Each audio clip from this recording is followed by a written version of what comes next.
vakaras, mėly bičiuliai. Šiandieną mes esame didžiausiame dengtame turguje pasaulyje, Grand Bazaar Stambule. Tikriausiai apie esate girdėję, padarysime trumpą ekskursiją. Kaip matote, aplink yra gausybė įvairių dirbinių.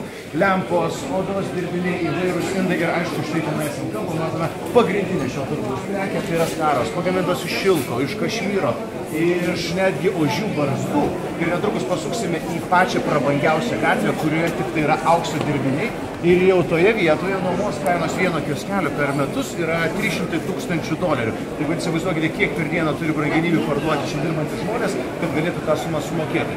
Čia žmonių yra srautas milžiniškas, iš viso yra per 3,000 parduotuvių. Ir kiekvieną dieną po 12 valandų nuo 7 ryto iki 7 vakaro čia vyksta karštas ir įdomus veiksmas. Štai pažiūrėkite, kiek šitoje pusėje žmonių ir jie visi srūva štai tenais. Ir dar įdomus dalykas, kartą jas pro vieną įėjimą, specialiai nesiorientuodamas neturi jokių šansų išeiti per ten pat. Iki susitikimo.